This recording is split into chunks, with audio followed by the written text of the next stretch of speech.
pour favoriser le fait que les collectivités territoriales ou les territoires, parce que là, on ne pas nécessairement directement une collectivité, s'emparent de ces sujets-là. Un exemple un peu plus ancien, mais qui mérite d'être souligné, qui est le suivant, c'est qu'on a, à force d'insister, débloqué un petit verrou qui n'est pas grand-chose quand on n'est pas, comme nous, des spécialistes des collectivités, mais qui pour elles était quelque chose d'important. On a ouvert l'accès au financement participatif aux collectivités territoriales parce qu'on leur a permis, par décret, de confier l'encaissement de leurs recettes à un organisme public ou privé. Parce que l'un des freins, c'était qu'en gros, vous ne pouvez pas passer par une plateforme parce qu'il n'y avait pas le droit de le faire, même s'il y avait des volontés. Donc ces verrous-là sont progressivement débloqués, ce qui montre qu'il y a une volonté politique, et quand il y en a une et qu'il y a des idées, on arrive à faire bouger des lois qui paraissaient un petit peu immuables. Derniers exemples qui sont pour moi un peu plus anecdotiques, pardon pour ceux qui se sentiraient concernés, mais pour moi, financer des projets strictement de la collectivité, notamment quand c'est la collectivité qui emprunte, le financement participatif n'a pas nécessairement vocation, alors ça c'est plutôt une philosophie personnelle, mais je pense que c'est important dans la durée, à se substituer à l'impôt.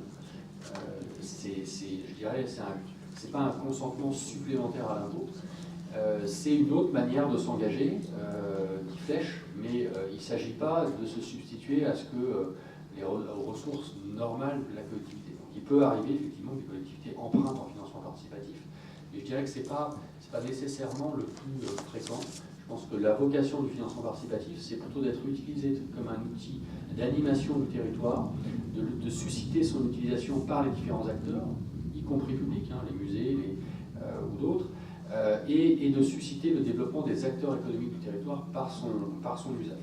Alors je terminerai, musée, j'ai un exemple sur les musées, donc je vais pas le déployer parce que madame en a déjà parlé pour Metz, donc c'est un peu redondant.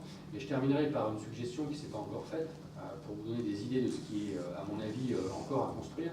Je pense qu'il y a beaucoup d'idées qui sont encore dans les limbes et qui, au fur et à mesure des années qui passent et de l'acclimatation de chacun, vont choisir. Moi, je vous en livre une que j'ai déjà vu mettre en œuvre dans d'autres pays. Vous avez un certain nombre de collectivités, on est ici à la région Île-de-France et elle en est l'exemple, qui créent des fonds pour soit garantir, soit financer directement, aux côtés d'organismes parfois publics comme les Pays France, des entreprises du territoire. Les plateformes de financement participatif qui ont un ancrage probablement, notamment sur les petites entreprises, beaucoup plus fort paradoxalement, alors ça va peut-être vous étonner, mais comme les Pays France, qui s'adressent plutôt aux grosses PME, les plateformes de financement participatif sont très bien capables, même assez excellentes, à toucher les petits commerces, les petites entreprises, qui elles ne se sentent pas forcément d'aller voir les Pays France parce que les niveaux qu'ils ont besoin, on parle de quelques dizaines de milliers d'euros, ne sont pas de l'ordre de l'intervention habituelle de BPI France. Là, on pourrait tout à fait imaginer que des territoires s'emparent de ce sujet-là en disant, moi, s'il y a des projets qui sont financés dans mon territoire, je peux abonder en partie sur ce financement, ce qui permettra de renforcer la confiance du public, d'abonder évidemment les fonds, éventuellement de baisser le niveau de taux d'intérêt. Donc il y a plein de choses à imaginer qui seraient possibles. Et je vous invite vraiment, vous, en tant qu'acteur de ces animations territoriales, à réfléchir à ce qui est possible à partir des outils qui se développent, parce que la capacité à réagir et à s'engager des citoyens, je crois je l'ai assez démontré, elle est là. Donc à chacun de s'emparer de ces outils pour en faire quelque chose, et je pense que monsieur va nous en donner un très bon exemple.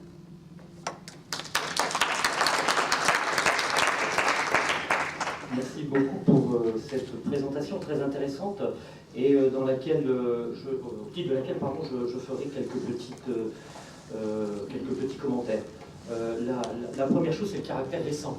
Le caractère récent, vous l'avez évoqué, les textes datent de 2014-2015, enfin, la loi, je crois, 2014 est écrite de 2015, puis 2016 aussi. Donc c'est très récent et ça met fin à ce que vous avez dit, et ça c'est très important, à la fin du monopole par les banques, donc autrement dit les intermédiaires. Alors je ne parle évidemment pas des emprunts obligataires auxquels peuvent par ailleurs souscrire les collectivités locales et donc emprunter via des prêts bancaires, mais cette fin entre guillemets du monopole des banques, donc de ces intermédiaires, c'est une chose très importante qui est totalement novatrice en France et donc dans les collectivités territoriales, mais pas que les collectivités territoriales, puisque, et ce sera ma deuxième remarque, dans les exemples que vous avez donnés, pour l'essentiel, effectivement, ce sont plus des acteurs externes, même si c'est favorisé par les collectivités territoriales, ce sont plus des acteurs externes qui participent au développement du territoire avec des collectivités territoriales qui viennent en appui, entre guillemets, si je puis le dire comme ça. Et un dernier commentaire, si vous voulez bien, vous avez dit une chose qui m'a frappé, le financement participatif, ce n'est pas du consentement à l'impôt. Hein, voilà ce que j'ai entendu. Alors moi je dirais, c'est certes pas effectivement du consentement à l'impôt, mais c'est un consentement au don ou au prêt par adhésion, et c'est ça qui est important, par adhésion au développement local et éventuellement avec une problématique d'intérêt financier, enfin d'intéressement financier, c'est ce que je voulais dire, ou de dividendes, hein, via soit les intérêts financiers de prêt, soit les dividendes. Voilà ce que je peux... comment je peux réagir à votre intervention. Est-ce qu'il y aurait éventuellement une toute petite question qui pourrait être posée dans la salle? Et puis sinon, oui Thomas. Toute petite. Bon. En fait, je rebondis sur... Ah ça y est, j'y suis. Ah, il marche? Oui, il marche. Je rebondis juste sur la partie...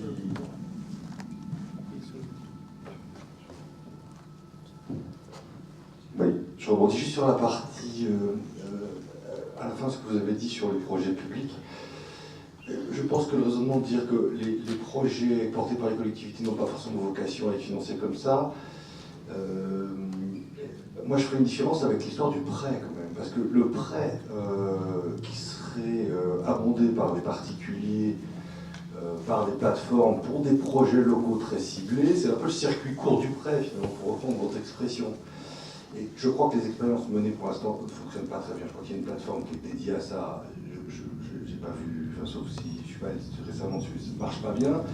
Et pour moi, il y a un problème de communication, parce que je ne vois pas comment, en connaissant bien les collectivités, comment ça ne pourrait pas fonctionner d'arriver à cibler, mais pas du coup quelques centaines de milliers d'euros, hein, sur une année, plusieurs centaines de millions, voire milliards d'euros, flécher l'épargne d'un certain nombre de particuliers vers des projets extrêmement concrets avec en plus une sécurité extrêmement forte de ces prêts. Alors le bémol à ça, je suis un ancien banquier, c'est que je ne pense pas que ces prêts par contre puissent être, sur ce secteur-là en tout cas, compétitifs en matière de prix. Mais c'est pas très important, parce que ça va beaucoup plus loin. Et je pense qu'une région, un département, une commune qui se dirait je rembourse, et les intérêts que je paye finalement rentrent dans mon circuit local, alors même il ne faut pas interdire quelqu'un de Paris d'aller financer quelque chose à Metz, mais j'étais concentré pour enfin voilà, donc du coup, je voulais... Non, mais alors, j'ai peut-être été un peu définitif sur le sujet parce qu'en fait, j'avais effectivement en tête l'exemple que vous évoquiez et qui ne me semble pas être très prometteur, malheureusement. Je pense que c'est un secteur qui pourra se développer, mais il faudra probablement des gens qui articulent bien les choses. Parce que, à l'inverse, c'est pas du financement participatif, mais ça relève un peu de cette logique. Vous avez Crédit Mutuel Arkea qui a fait une plateforme qui permet à des collectivités d'emprunter auprès de grands investisseurs institutionnels. Donc il n'y a pas de raison qu'effectivement, à un moment donné, s'il y a des projets sérieux, s'il y a des collectivités solvables, parce qu'on a déjà vu des collectivités faire faillite, pardon, hein, non mais ça peut arriver, et c'est pas forcément ce qui est on s'attend pas à ça en tant que citoyen. En tant que citoyen, on pense que c'est insubmersible, mais il y en a qui ont été... il y a une certaine réserve de la part d'un certain nombre de gens à ce qu'il y ait trop d'endettement, vous savez comme moi. Mais je pense que c'est encore un champ qui est, on va dire, vierge, et qui mérite peut-être d'avoir des acteurs costauds pour le faire. Mais c'est encore pas vraiment répandu. Je vais juste vous donner les chiffres. Mécénat, 3,5 milliards en 2015. Financement participatif, 300 millions dans la même année. Donc ça vous donne déjà un ordre de grandeur. Et ça concerne à peu près, en tout, 170 000 entreprises pour le mécénat en France, avec les 3,5 milliards, et à peu près 20 000 à 25 000 pour le financement participatif. Voilà. Mais c'est 10 fois moins par rapport aux pays anglo-saxons, etc., etc. Donc ça reste dans l'ensemble encore une culture... voilà, de petits projets, enfin de projets, voilà. Mais c'est déjà très bien. Par contre, je vous rends attentif que la crise n'a pas trop érodé. On aurait pu s'attendre à ce qu'il y ait moins de dons et de mécénat, de précédents, etc. avec le contexte économique. Finalement, ça s'est plutôt bien maintenu. Merci. Et je vous propose donc de prendre la dernière intervention, donc celle de M. Emmanuel Julien, qui est président du directoire de Cergy, société qu'il va donc présenter, et dans un domaine très particulier, enfin très particulier au sens où c'est une politique publique bien précise, la transition énergétique. Voilà, merci. Alors, il faut me dire combien de temps je dispose, puisque on doit arrêter de libérer la salle dans quelques minutes. Donc, bon, voilà, merci. En tout cas, bonjour à tous. Donc, moi, je vais vous inviter à faire donc, un voyage éclair sur le département de la Vienne, en vous invitant à Poitiers où on a notre siège social.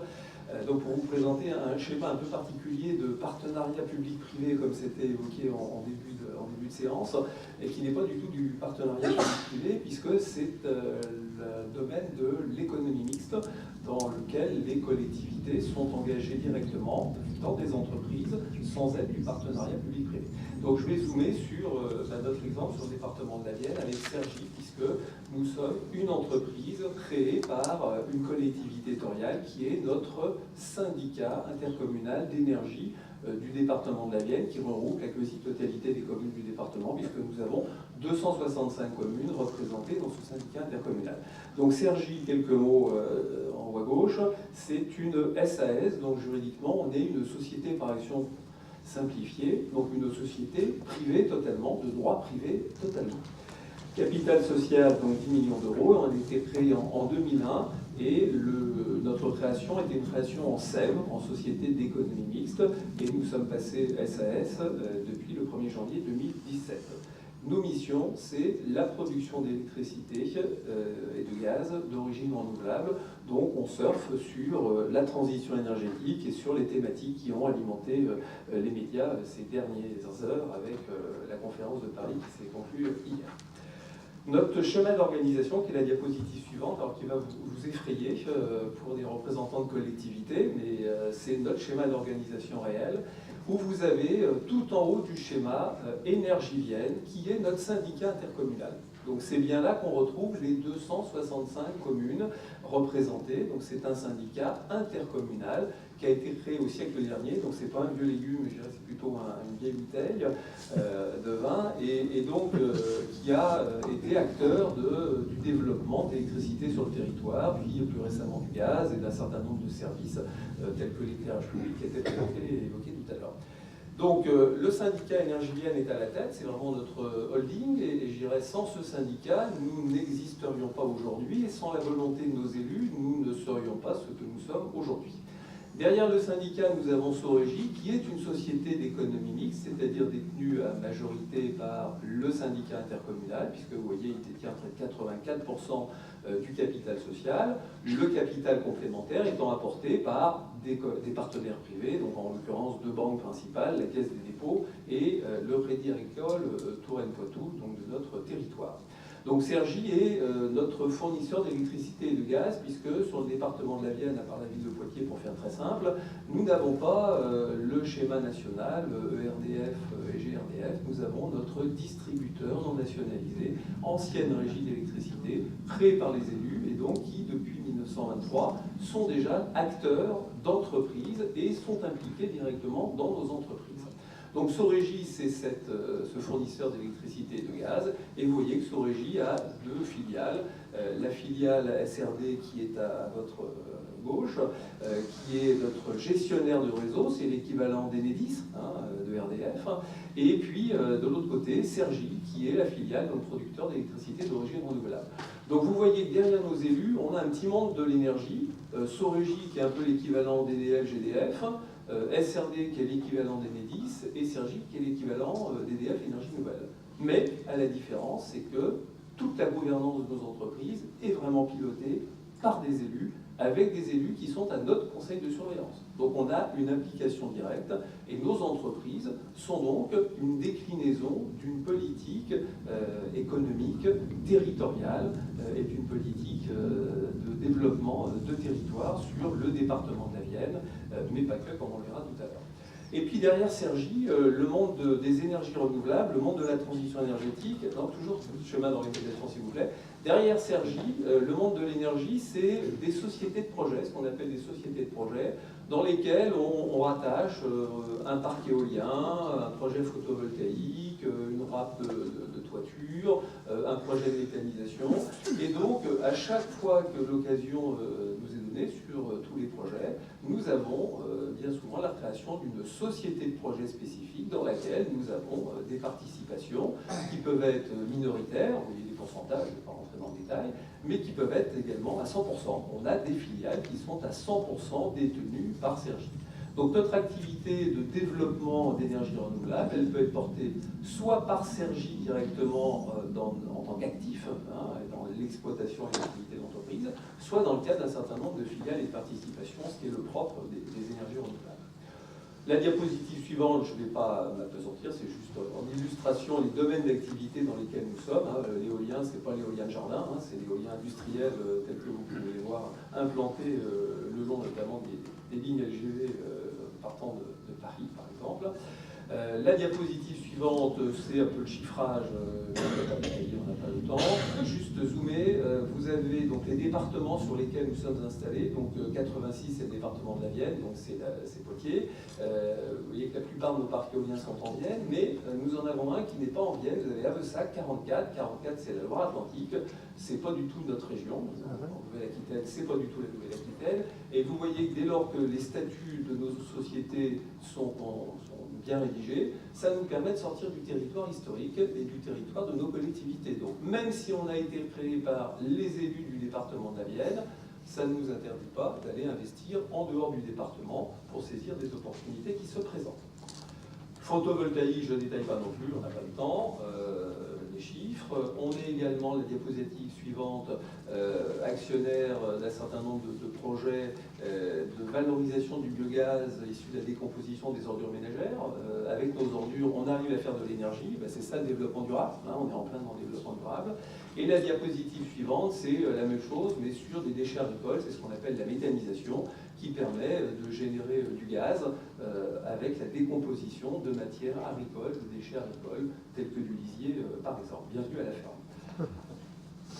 Et pour finir sur la présentation d'entreprise, avant de zoomer sur le financement, un petit mot sur l'économie circulaire, puisque la SEM, la Société d'économie mixte, ou en tout cas le monde des SEM, puisque même si Cergy n'est pas une SEM, j'ai tendance à dire qu'on est quand même du monde de la SEM, et bien c'est l'économie circulaire, puisque clairement l'activité, elle est générée par l'initiative des élus, avec une dynamique de sélection d'entreprises. Alors on fait des appels d'offres, on fait des marchés comme le font les collectivités, puisque nous sommes soumis à l'ordonnance des marchés publics.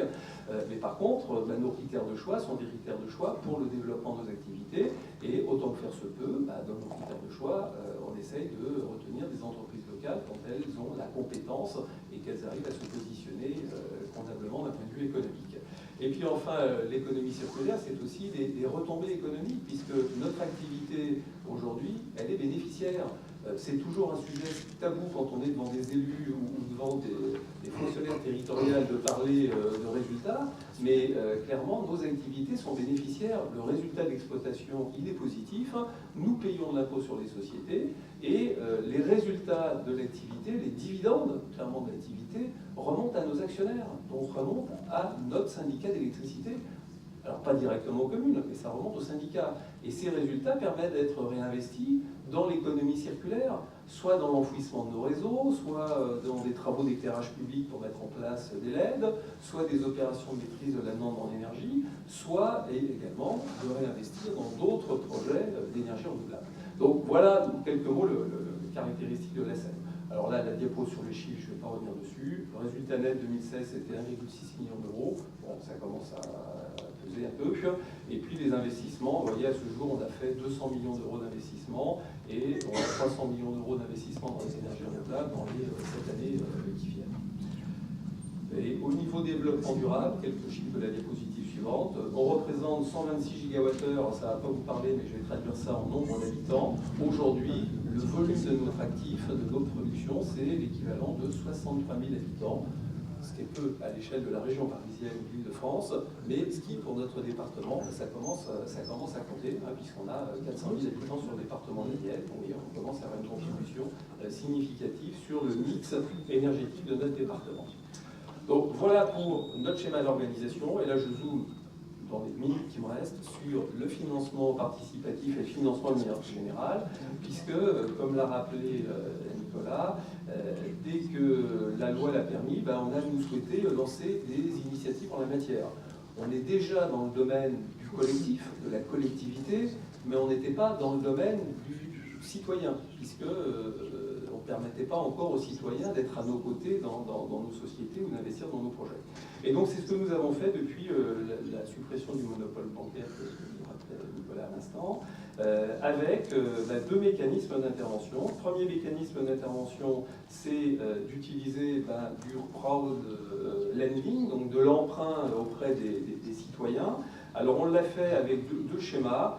Un schéma avec l'UMO, et c'est ce qu'évoquait tout à l'heure sur sa diapositive le projet d'Iteuil, où on a fait un projet photovoltaïque sur une plateforme de financement participatif qui s'appelle l'UMO. Mais je veux zoomer sur un autre exemple, c'est l'exemple qu'on a fait avec le Crédit Agricole dans le cadre d'un dépôt à terme pour le financement d'un parc éolien, où on a collecté en 15 jours d'ouverture 1 million d'euros auprès de 200 citoyens, alors certes des sociétaires du Crédit Agricole, avec la force du réseau du Crédit Agricole dans le cadre du dépôt à terme que nous avons fait. Mais si vous faites le calcul, et je vous vois compter, ça fait bien 5 000 euros par personne. C'est-à-dire que sur un département particulièrement rural, qui est le département de la Vienne, on a réussi à mobiliser sur un projet fédérateur dans lequel c'était un parc éolien, les habitants ont vu se monter, sur lequel on a communiqué, sur lequel le groupe Énergie Vienne, qui a un capital confiance très fort, a pu s'exposer, s'afficher. On a réussi à collecter rapidement 1 million d'euros, donc ça veut bien dire que le financement participatif peut représenter des contributions quand même significatives sur des projets. Une éolienne, c'est 2 millions d'euros, donc vous voyez, ça permet de financer la moitié d'une éolienne. Donc c'est quand même tout à fait significatif comme démarche. Alors ça, c'est le premier exemple que je voulais zoomer. Le deuxième exemple dans les diapos qui suivent, c'est l'autre domaine de financement que Nicolas présentait également, c'est le financement au capital social. Ce que je présentais tout à l'heure, les citoyens, ils prêtent de l'argent au projet. Donc ils ont un taux de rémunération et une durée d'emprunt, enfin de prêt qui est garantie. Donc je dirais, le risque du citoyen qui apporte ses fonds est relativement modéré. Il se peut que la société de projet fasse faillite. Bon, aujourd'hui, on n'a pas encore vu de parc éolien qui ait fait faillite, donc c'est théorique, mais la pratique, c'est que ça ne s'est pas encore produit. Maintenant, des citoyens qui acceptent de rentrer au capital social d'une société de projet, d'un parc éolien, c'est un engagement beaucoup plus fort, puisque rentrer au capital social, c'est accepter de prendre un risque. Une année où il y a du vent, il y aura du dividende. Une année où il y aura du soleil, il y aura du dividende sur le projet photovoltaïque. Par contre, il y a des années où il y a moins de vent.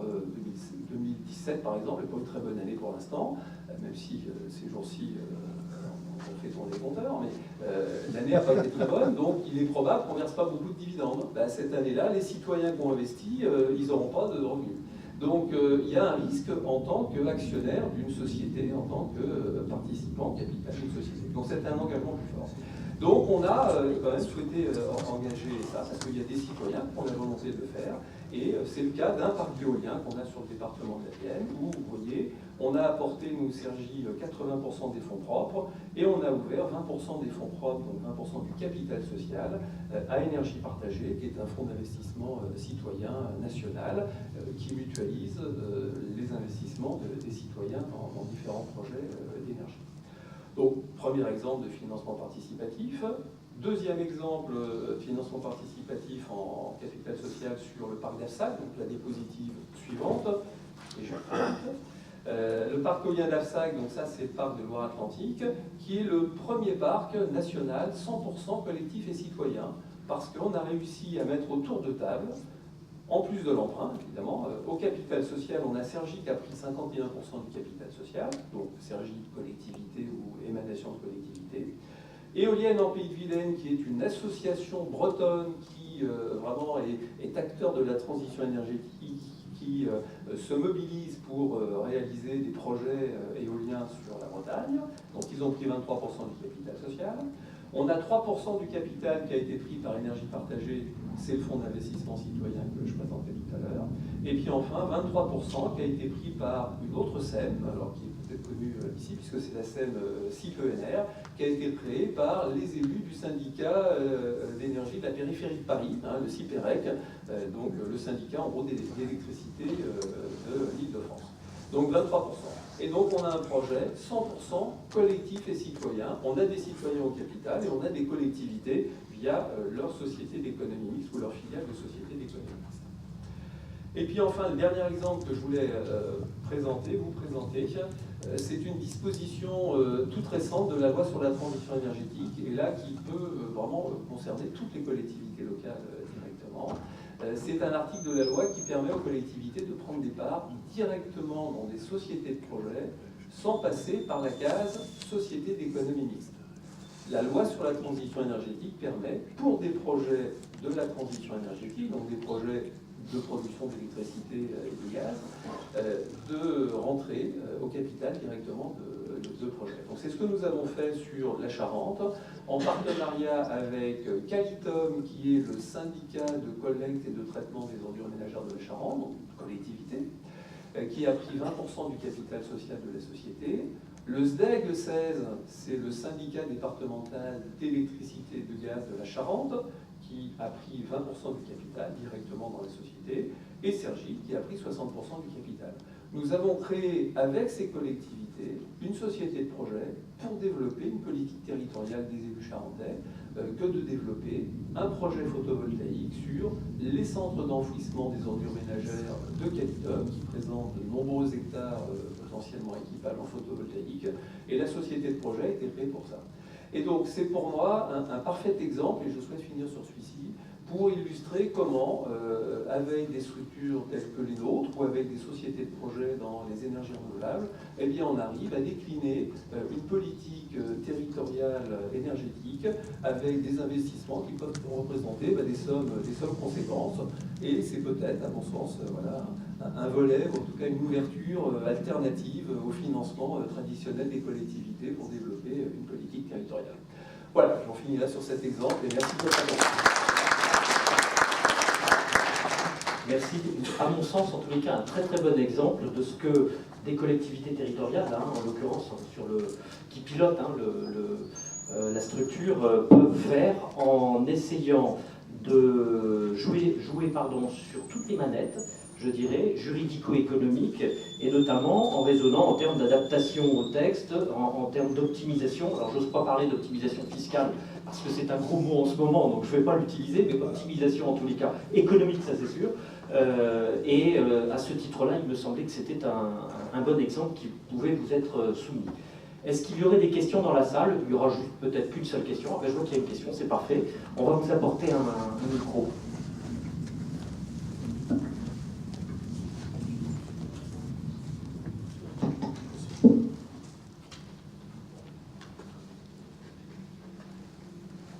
Bonjour, Michael Javon, Ville de Versailles, contrôle de gestion. Juste une question donc, sur les SEM. Comment faites-vous avec les règles de la concurrence auxquelles sont soumises aux SEM pour gérer un service public? Alors, déjà, on ne gère pas un service public. C'est un service au public, mais ce n'est pas un service public au sens de sa définition. Donc, du coup, ce n'est plus une politique publique.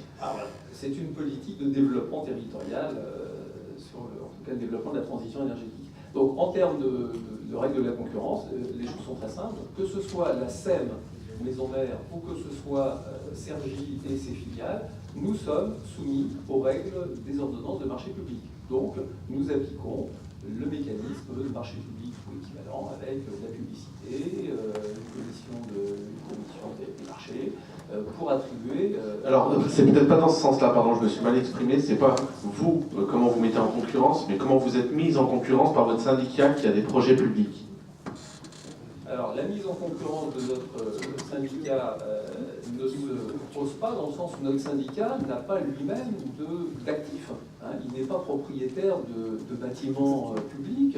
Donc, le syndicat nous a confié un capital social en créant la structure, directement via la Sorégic, mais nous n'avons pas de problème de mise en concurrence par le syndicat, puisque il fait partie des compétences des communes et donc de nos syndicats d'énergie de développer la transition énergétique. Donc le syndicat a la légitimité pour créer sa SEM, qui elle-même a la légitimité pour créer ses sociétés de projet. Et donc, dans le sens descendant, il n'y a aucun problème de mise en concurrence, puisque c'est la création d'une structure dans le cadre de la transition énergétique qui correspond au statut et aux compétences de syndicat intercommunal. Donc dans ce sens-là, il n'y a pas de problème, et il n'y aura pas de toute façon d'utilisation de patrimoine public, puisque le syndicat n'a pas de patrimoine. Par contre, quand une collectivité elle-même propose un toit photovoltaïque, à équiper en photovoltaïque, là, la collectivité fait sa publicité et la SEM y répond, comme peuvent répondre d'autres opérateurs à l'appel d'offres de la collectivité. Parfait, merci. On peut clôturer cette table ronde. Merci à tous les intervenants. Et je passe la parole à Marie-Christine Esclasson. Moi, je serais très brève, simplement pour souligner l'intérêt particulier que Fondafip a trouvé à cette rencontre et remercier chaleureusement tous les intervenants qui ont bien voulu chacun livrer des réflexions prospectives actuelles et en même temps prospectives qui permettent d'éclairer un futur qui est déjà présent.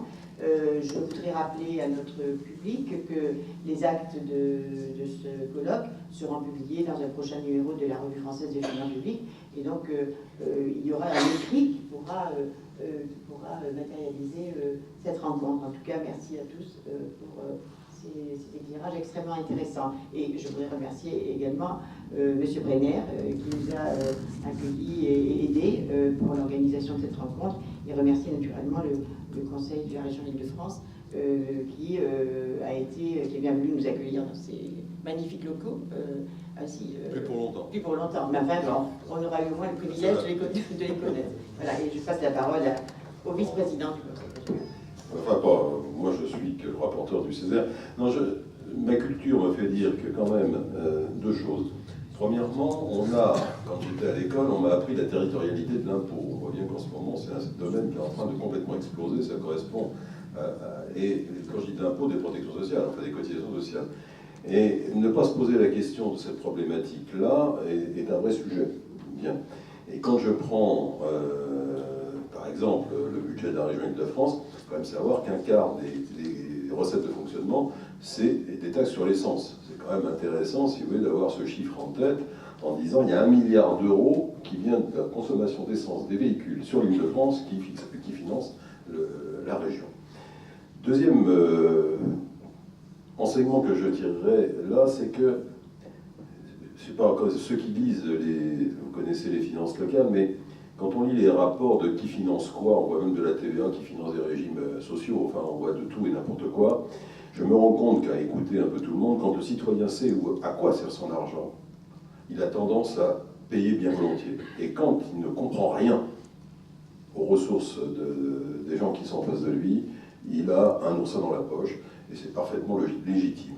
Et là, il y a quand même une reconstruction à faire de tous ces financements, parce que je ne vous cache pas que quand j'ai vu l'apprentissage, par exemple, dans cette région, être financé par les frais de confection de rôle des impôts locaux, ça laisse quand même rêveur, puisque les impôts locaux, la région ne les touche pas. Donc c'est pour dire que quand on a des systèmes de cette nature, qui sont des systèmes complètement invisibles, si vous voulez, c'est un vrai sujet. Le deuxième problème, c'est ce que j'évoquais tout à l'heure sur le millefeuille territorial. Dans l'avis sur le débat d'orientation budgétaire, j'ai dit, mais quel est l'endettement du citoyen francilien? Qui le sait?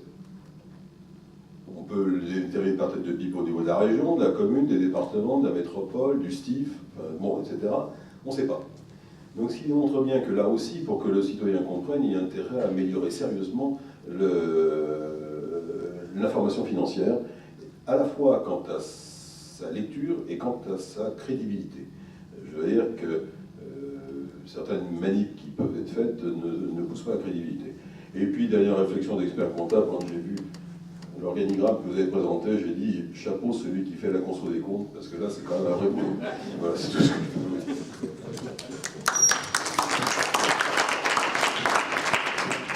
Merci. Merci à tous et à toutes d'être venus, d'avoir consacré cet après-midi avec nous. Je voudrais vous souhaiter une bonne fin d'année. Une bonne fin d'année, un bon Noël, une bonne nouvelle année, avec une société de projets dans le dialogue public-privé et des bons projets pour les modes alternatifs. des finances publiques qui reste un vaste champ de travail et d'études. Et merci à vous, monsieur le professeur, et à toute l'équipe. Merci beaucoup. Au revoir.